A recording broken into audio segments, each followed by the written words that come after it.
श्री राम भद्राय नमः। श्री सीतारामाय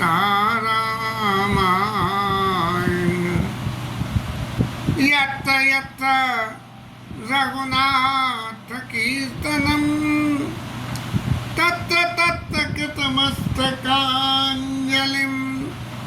बाष्पवारि परिपूर्णलोचनं मारुतिं नमः याक्षकान्तकम्।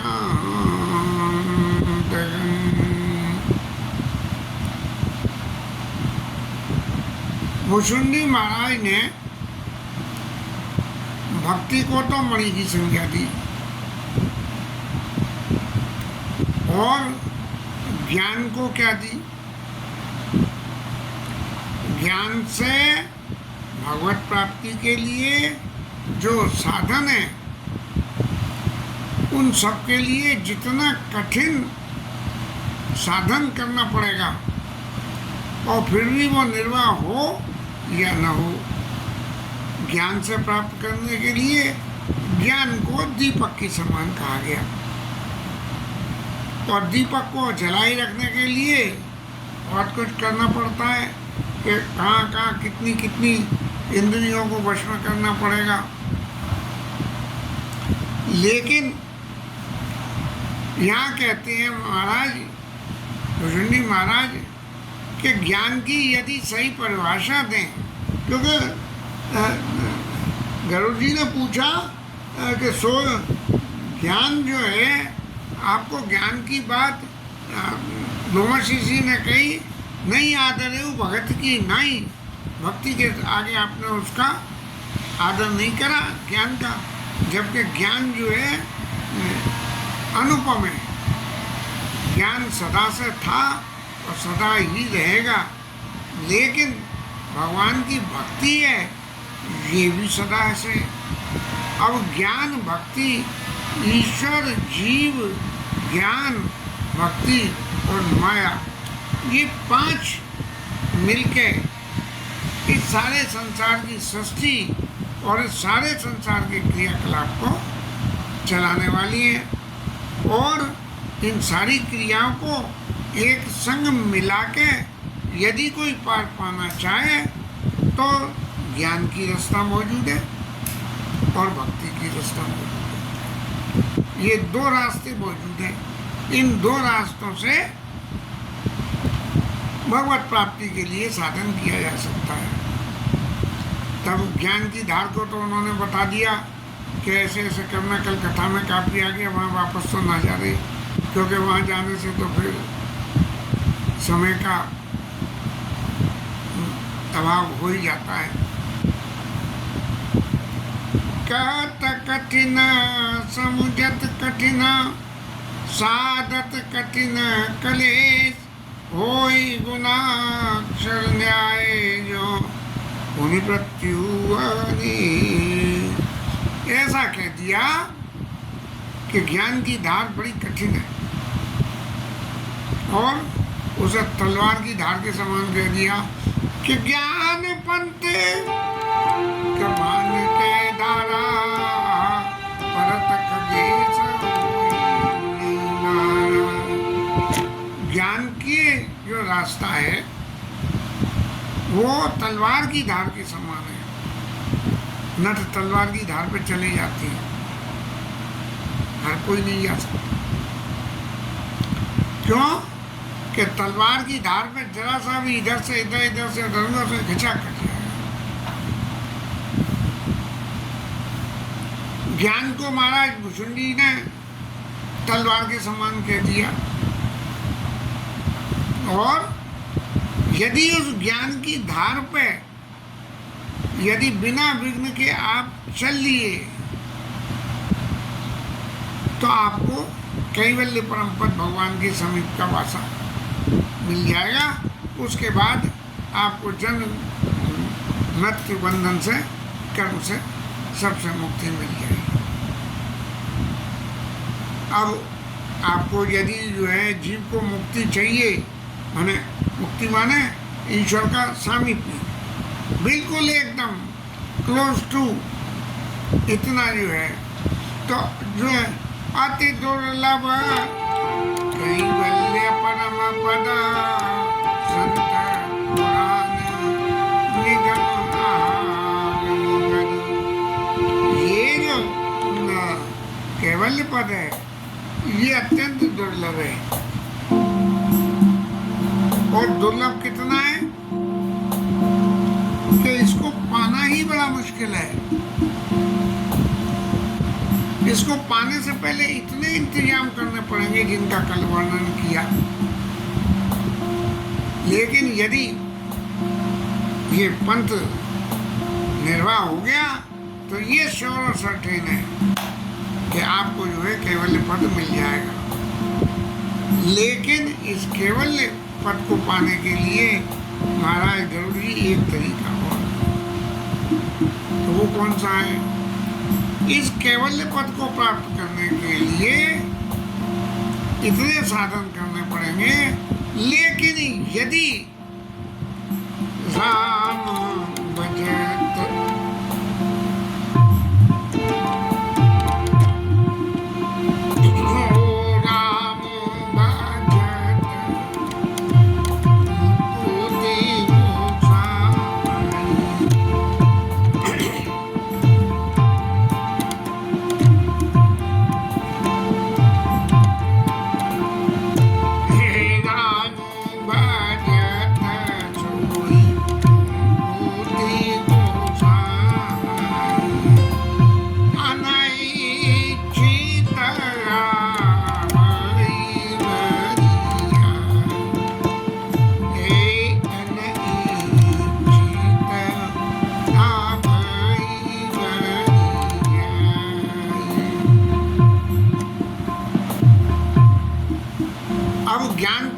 निर्वाह हो जाएगा तो आपको कैवल्य पद मिल जाएगा, आपको मुक्ति मिल जाएगी, भगवान के चरण के बंधन से मुक्त हो जाओगे तो जीव और ईश्वर मिलके।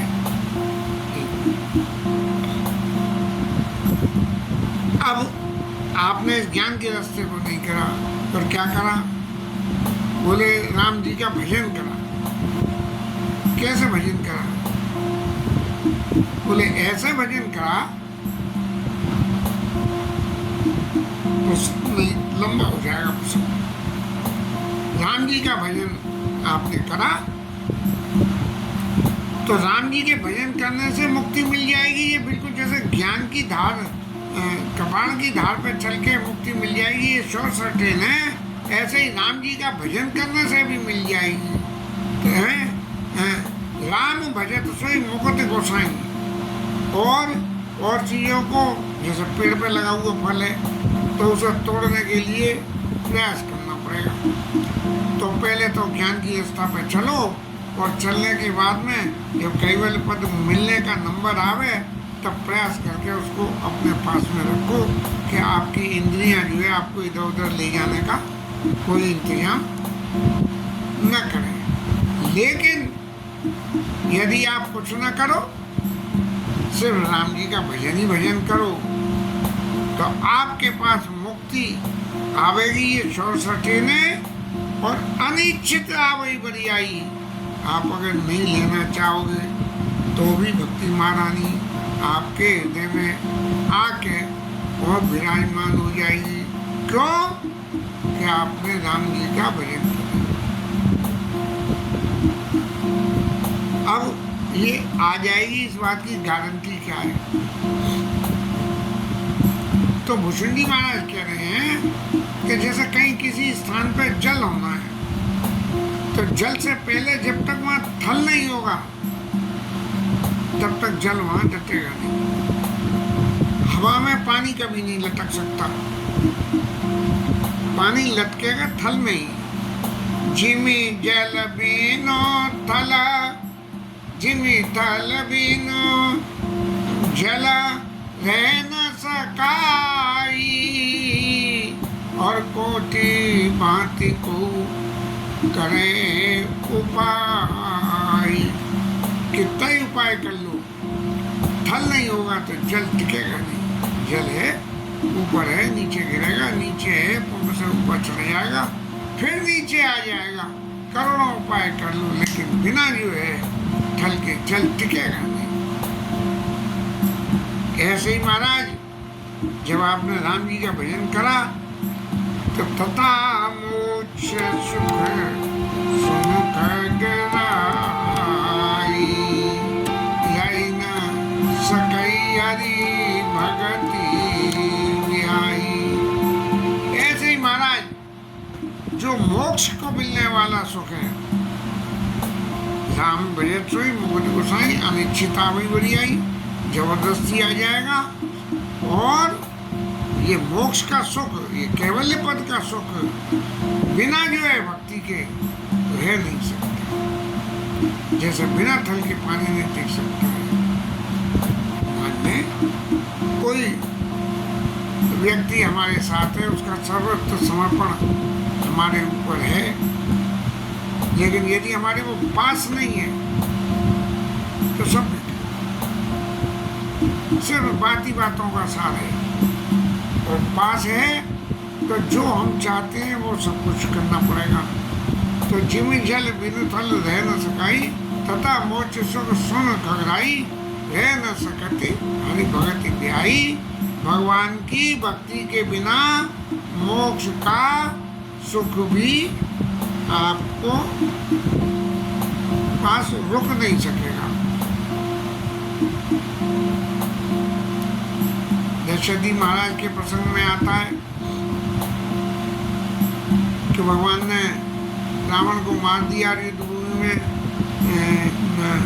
तेई असर दशरथ आए तने बिलोक चाहे अनुसहित भव बंधन कीना, आशीर्वाद पिता तव दीना। शंकर जी महाराज ने पार्वती जी से कही कि सावधान, बोले हमने कथा सुनाई थी कि दशरथ जी महाराज तो गए, सो राम को तुझे कहाँ से आ गए। तब शंकर जी ने कहा, दशरथ भेद भगति मन लायो, ताते उमा मोक्ष नहीं पायो। और दशरथ भेद भगति मन लायो, भगवान की भेद भक्ति में कि हम जीवे और ये जो है ईश्वर है और इनकी भक्ति हमें करनी है। तो तथा मोक्ष सुख सुन खगराई, और रह न सकती हरि भगति ब्याई। इसलिए अब जो लोग चतुर हैं वो क्या कर रहे हैं कि वो भक्ति मुक्ति निरादर भगति लुवानी, ऐसे कि बोले आपको महाराज मुक्ति दे दें। अब वो प्रसंग में आता है बाली के प्रसंग में। बाली के प्रसंग में राम जी महाराज ने जब बाण मारा और राम जी के जैसे ही दर्शन करे और दर्शन करके जो चित्त में भाव जागे, तो राम जी ने कही कि अचल करो तन राखो पाना प्राणा, और बाली कहा सुन कपा निधाना। जन्म जन्म मोने जतन कराई, और अंत राम कई यावत नाई। सो मम लोचन गोचर आगे, राखो दे नाथ के कागे। अरे जन्म जन्म मुनि आपकी भक्ति करके यत्न करते हैं, तब आप उनके अंतिम समय में नहीं आते हो। अब तो आप मेरे अंतिम समय में मेरे पास आ गए हो, और फिर भी आपके रहते हुए भी मैं ये कहूँ कि नहीं मेरे स्तन को अचल कर दो, तो ये जो है मेरी सबसे बड़ी बेवकूफ़ी होगी। और उन्होंने कहा जय जौन जन्मों करूँ बस राम पद रागूं। राम जी के चरणों में मेरा प्रेम हो, प्रेम माने भक्ति। माली ने मांगा तो इस तरह से अस विचार हरि भगत सयाने, ये भगवान के भक्त हैं और चतुर हैं। मुक्ति निरादर भगत लुभाने, मुक्ति का तो निरादर कर देती है। मैंने मुक्ति को बोले मुक्ति देवी आप मुझे मुक्त कर दोगी, तो मुक्त करके फिर भगवान का सामीप्य कैसे मिलेगा। माँ बच्चे का जो अटैचमेंट होता है वैसे ही ये भगवान और भक्त का अटैचमेंट होता है। लेकिन मुक्ति हो जाए तो मुक्ति हो जाके ले जाके और उनको एक कहना चाहिए कोठरी में डाल दिया, बोले महाराज यहाँ रहो, अब कहीं जाने की जरूरत नहीं है, आपको भोजन पानी सब मिल जाएगा यहाँ सब, और बस यहाँ बैठे भजन करते रहो। अब भजन करोगे तो क्या हुआ, भजन करोगे तो भक्ति होगी, मुक्ति मिली तो भी भक्ति करनी पड़ी। इसलिए सीधे ही पहले भक्ति पे नहीं चलो। अस विचारी जे भगत सयाने, मुक्ति निरादर भगति लुभाने। अब महाराज इस भक्ति की एक बात और है, भगति करत बिनो जतन प्रयासा, भगति करत बिनो जतन प्रयासा, संसति मूल अविद्या नाशा, संसति मूल अविद्या नाशा। भगवान की भक्ति करते हुए जो संसति है हमारे कर्मों का फल है, हमारे कर्मों का फल क्या होता है, बोले ये अविद्या से पैदा होता है। जब चित्त में विद्या नहीं हो तो उसने कही ऐसा मत करना, इसने कही ऐसा मत करना, बोले भगवान की ऐसे करो। तो ये अविद्या से जो है कर्म किए जाएं, उनके मूल की संसति मूल अविद्या नाशा, वो अविद्या का ही नाश हो जाता है, सिर्फ विद्या ही विद्या रह जाती है। अब प्रसंग में फिर कुछ पीछे चलना पड़ेगा। भरत जी ने पूछा, नहीं लक्ष्मण जी ने पूछा कि ईश्वर जीव भेद प्रभु और सकल कहो समझाई।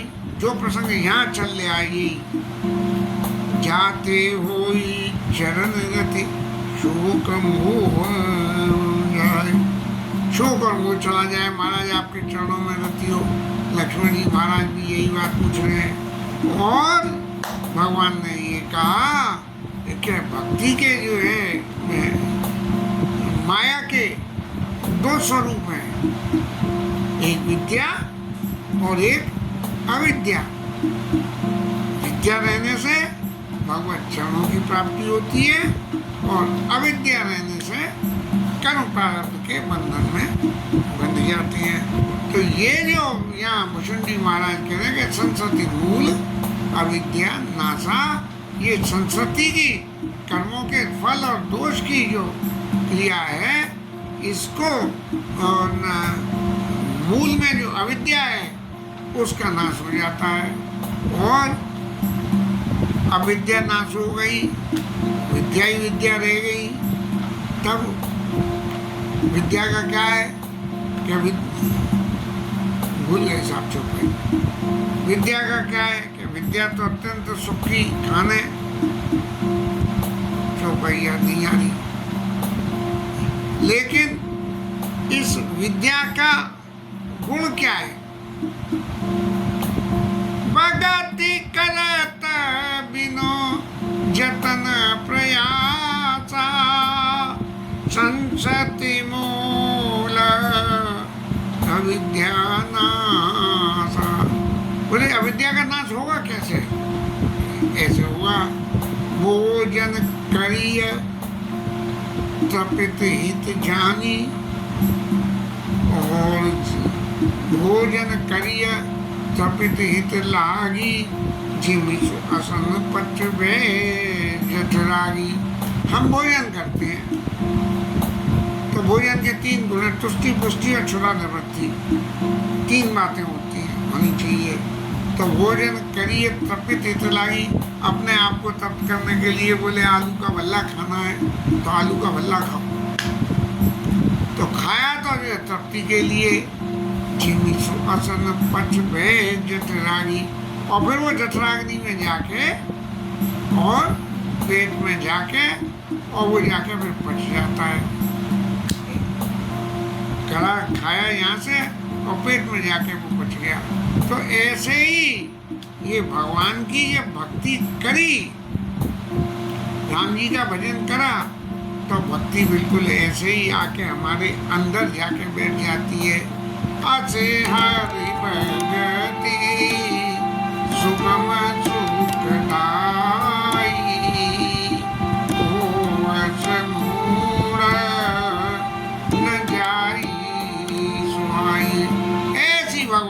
भक्ति जो है वो इतनी आसान सरल है और सुख देने वाली है। और जिसको ये भक्ति का पथ समझ में ना आवे तो ये जो है उसकी गिनती तो फिर मूर्खों में ही हो जाएगी महाराज। इतनी आसानी से कि खावे मुंह से और पेट में जाके पच के पूरे शरीर को जो है पोषण पोषण दे दे, ऐसे ही जो है भक्ति करिए। भक्ति करके भगवान के चरणों के प्रति स्नेह, भगवान के प्रति सरेंडर, सब बातों के गुण अपने आप ही अंदर आ जाते हैं। ज्ञान के पंथ में जाके तो बड़ी बड़ी साधना करनी पड़ती है। फिर भी आदमी जो है महाराज, गीता में भी अब तो याद नहीं रही, पहले तो बहुत सारी कंठस्थ गीता कर ली थी, 4 अध्याय कंठस्थ कर लिए थे और फिर पीछे छूट गया तो भूल गए। तो वहाँ भी भगवान ने ये कही है कि योग करके और साधन संपत्ति सब मिले। और वो कह रहे हैं हिंदी द्वार, भूषण जी महाराज कह रहे हैं हिंदी द्वार से रोका नाना, तत सुर बैठे कर थाना, और आवत देखे विषय बयारी, ते अट दे कपाट उगारी।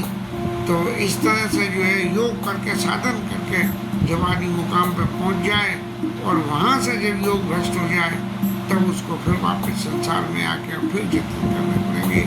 लेकिन भगवान की भक्ति जिसने करी वो सीधे सीधे ही पार हो गए।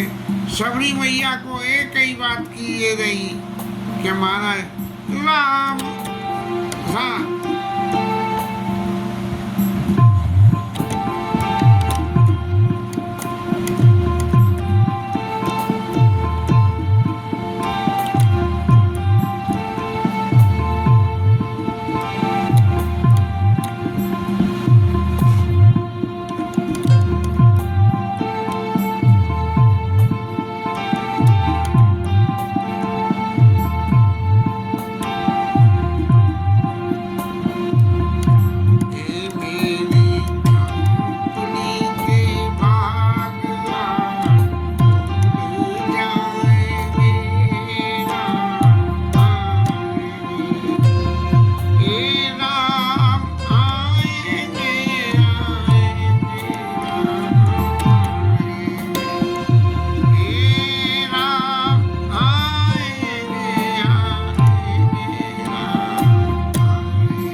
लेकिन संतों की सिर्फ सेवा करी और राम जी का भजन करा कि मैं तो कर रही रास्ता साहब, राम मेरे घर कब आओगे। गुरु जी कह गए थे और राम जी उनके घर में पहुँचे और जोग बंद दुर्लभ गत जोई तो तुम आज सुलभ गई सोई। योगियों को जो गति मुश्किल होती है वो गति जो है सबरी भैया को मिल गई। राम भजत सोई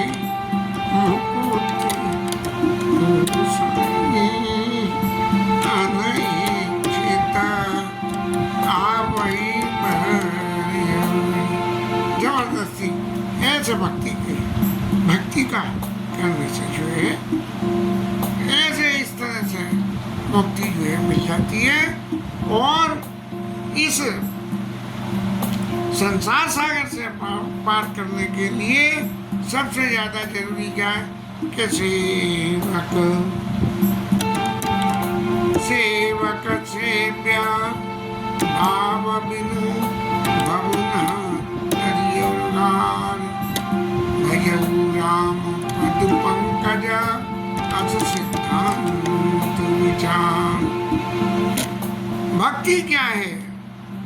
एक के प्रति दूसरे का सरेंडर, इसका नाम भक्ति है। तो एक सेवक और एक सेवक, जिसकी सेवा करे और जो सेवा करे, जब ये संबंध स्थापित हो जाए तो ये संसार सागर पार करना बड़ा आसान हो जाता है। सबरी मैया तर गई, बात है कि ऋषि का सेवा के लिए फूल दे के और उनको मतंग ऋषि की सेवा करती थी और करते उन्होंने कही कि तू जब मतंग ऋषि के जाने का समय आया तो उन्होंने कह दी कि राम जी नहीं आएंगे और तुम यहाँ बैठ के इंतजार कर। सभी मैया इंतजार करती रही और राम जी पधारे। ऐसे ही सेवक से विभाव होने बिनु भवन तरीय उगार अस भजऊ राम पट पंकज अस सिद्धांत विचार। इसलिए गरुड़ जी महाराज अब आपको इधर उधर मत जाओगे, सांप को मैंने काटा किसने काटा, भगवान को कहा कुछ नहीं, भजऊ राम पट पंकज अस सिद्धांत विचार। भगवान राम के चरणों का ही सिर्फ ध्यान दो। और उनके चरणों की क्या खूबी है, जो चेतन का जड़ करई और जड़ई करई चैतन्य अस समर्थ रघुनायक भजई जीव ते धन्य। महाराज राम जी की क्या खूबी है, अब ये भी और सुन लो। तो अब तो आपने देखा है जो जड़ को भी चेतन कर सकता है, जिसमें ज्ञान नहीं है उसमें ज्ञान कर, और जो चेतन का जड़ करे, चेतन को जड़ कर दे और जड़ को चेतन कर दे, ऐसी सामर्थ्य है। ऐसे सामर्थ्यवान रघुनाथ जी को जो लोग भजते हैं वो बड़े धन्य हैं। इसलिए महाराज आप राम जी महाराज का भजन करिए और सारे कल्प विकल्पों को छोड़ दीजिए। अब भूषण जी महाराज ने जब भक्ति को मणि की संज्ञा दी तो कैसे मणि से तुलना करी, ये प्रसंग कल।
रामायण अध्ययन करके ये 4.5 साल हो गए, 5 साल हो गए कथा होते होते। ये जो आज सुख प्राप्त हुआ, शायद मेरे ध्यान में पहले नहीं हुआ। ये सुख प्रभु कृपा है। इसी बहाने भगवान की भक्ति में यदि मन लग जाए तो उद्धार हो जाएगा जीवन का, और नहीं तो कुत्ते बिल्ली होके फिर आएंगे। राजा रामचंद्र भगवान की जय, पवन सुत हनुमान की जय, उमापति महादेव की जय, श्रीराज धर्म की जय। जय जय श्री